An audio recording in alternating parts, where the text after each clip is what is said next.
English premier লিগে সরাসরি ওঠার স্বপ্ন শেষ হয়ে গেছে শেফিল্ড ইউনাইটেডের। সোমবার রাতে টার্ফ মুরে বার্নলির কাছে 2-1 গোলে হেরে চ্যাম্পিয়নশিপের শীর্ষ 2-এর বাইরে ছিটকে যায় হামজা চৌধুরীর দল। তবে ম্যাচ শেষে সবচেয়ে বড় আলোচনার বিষয় হয়ে উঠেছেন বাংলাদেশের জাতীয় দলের ফুটবল ইতিহাসের প্রথম প্রিমিয়ার লিগ খেলা ফুটবলার হামজা চৌধুরী। মাঠ ছাড়ার সময় তাকে ঘিরে ঘটে গেছে অপ্রীতিকর ঘটনা।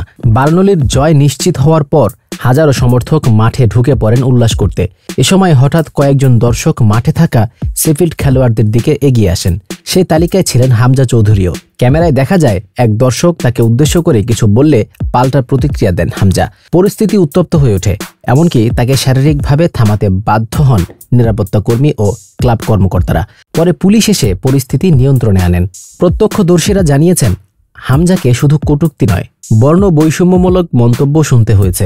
স্কাই স্পোর্টসের ভিডিও ফুটেজে দেখা যায় একজন পুলিশ কর্মকর্তা তাকে মাঠ থেকে টানতে টানতে টানেলে নিয়ে যাচ্ছেন। সামাজিক যোগাযোগ মাধ্যমে এ নিয়ে চলছে তীব্র সমালোচনা।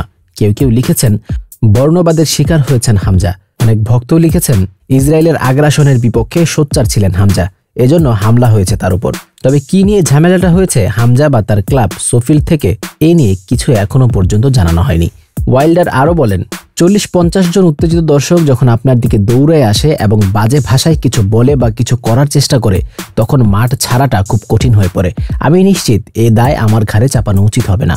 মাঠের খেলায় অবশ্য হামজা ছিলেন শেফিল্ড ইউনাইটেডের অন্যতম উজ্জ্বল পারফর্মার। পুরো ম্যাচে 47টি পাসের মধ্যে 42টি সফলভাবে সম্পূর্ণ করেছেন তিনি। প্রতিপক্ষের আক্রমণ ঠেকাতে 3টি ক্যাটল করে 2টিতেই জয়ী হন, কারণ 5টি ক্লিয়ারেন্সের মধ্যে 4টি হেডে। 7টি বল পুনরুদ্ধার করে মাঝ মাঠে ছিলেন বল নিয়ন্ত্রণের অতুলনীয়।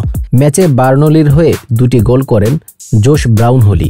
28 মিনিটে রিবাউন্ড থেকে গোল করে দলকে এগিয়ে নেন তিনি। 37 মিনিটে সমতা ফেরান শেফিল্ডের টম ক্যানন। তবে বিরতির আগে পেনাল্টি থেকে আরও লিড এনে দেন ব্রাউনহলি।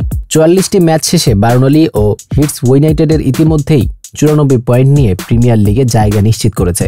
শেফিল্ডের পয়েন্ট 86, অর্থাৎ সরাসরি প্রিমিয়ার লিগে ওঠার সম্ভাবনা শেষ। এখন প্লে অফের 2 ম্যাচেই তাদের সামনে একমাত্র সুযোগ।